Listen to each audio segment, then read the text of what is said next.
Assalamualaikum warahmatullahi wabarakatuh. Nama saya Nur Afrina Rifki binti Zul Azman dari kelas P1B. Saya akan membentangkan tugasan falsafah pendidikan di Malaysia.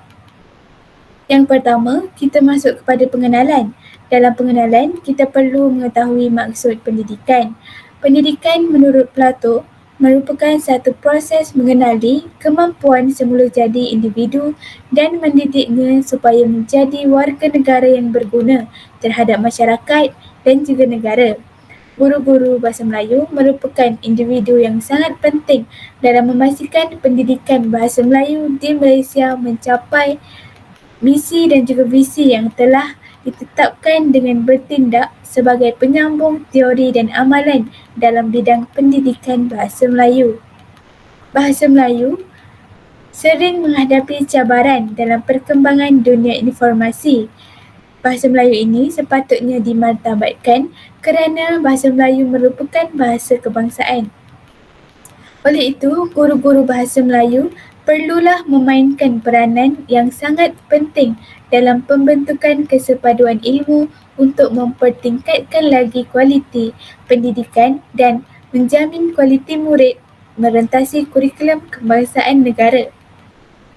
Seterusnya, kita masuk kepada isi yang pertama, iaitu mengenal pasti dan juga menilai tahap serta potensi murid.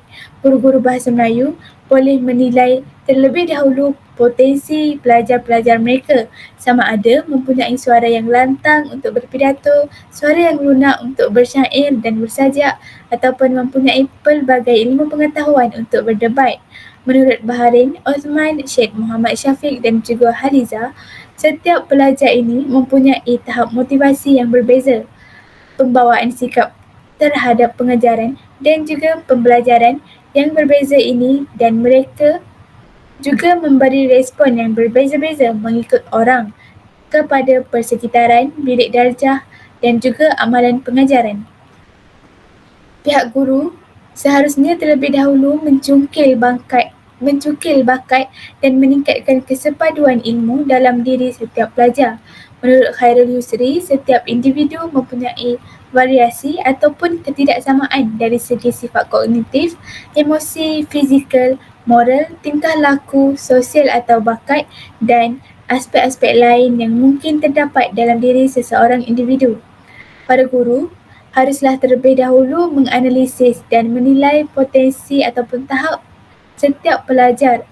Hal ini kerana ianya akan membolehkan guru-guru itu membantu guru-guru dalam membuat pemilihan kaedah ataupun bahan pengajaran yang paling sesuai dengan tahap penerimaan murid-murid tersebut. Seterusnya, termasuk kepada isi yang kedua, iaitu menerapkan penggunaan teknologi ICT dalam proses pengajaran dan pembelajaran. ICT merupakan singkatan daripada Information and Communication Technology yang bermaksud kemahiran teknologi maklumat. Kemahiran teknologi maklumat ini boleh digunakan untuk menarik lagi minat murid-murid dalam proses pembelajaran. Pemahaman murid-murid terhadap sesuatu topik yang dipelajari itu akan menjadi lebih mudah untuk difahami. Hal ini demikian kerana murid-murid lebih menggemari untuk belajar secara santai. Contohnya, dengan menggunakan kemahiran teknologi, murid-murid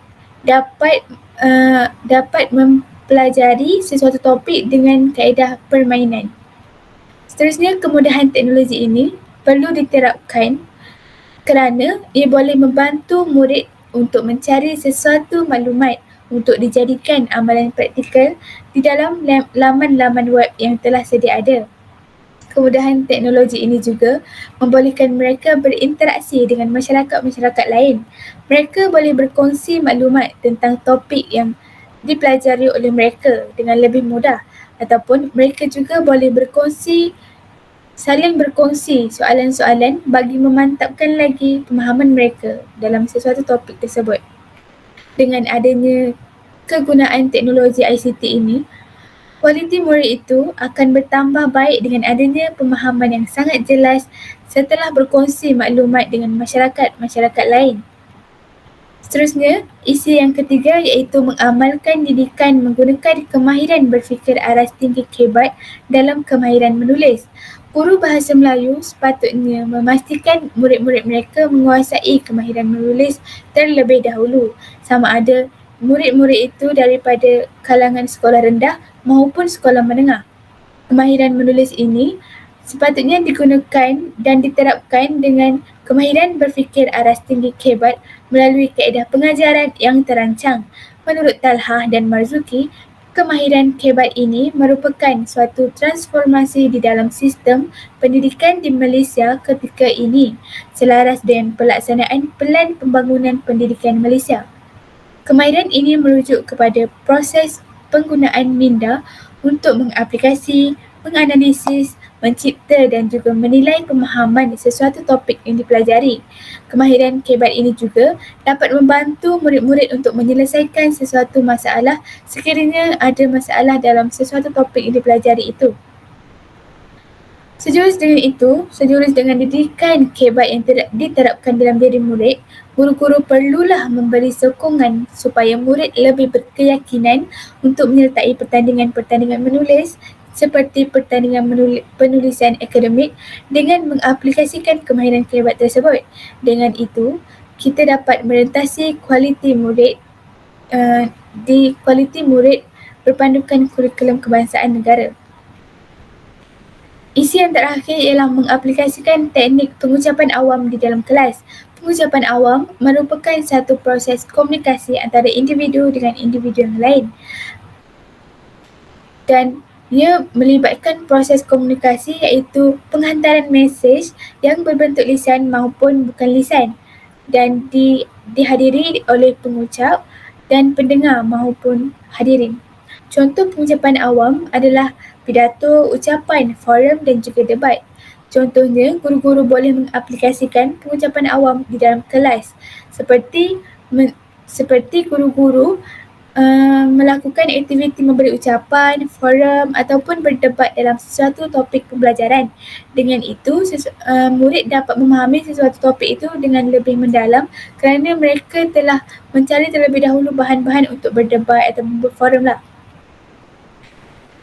Pengucapan awam ini juga dapat membantu murid-murid kerana mereka tidak akan berasa kekok untuk menyertai ataupun memberikan ucapan di mana-mana media kerana mereka sudah terbiasa dalam memberikan ucapan di hadapan kawan-kawan mereka di dalam kelas.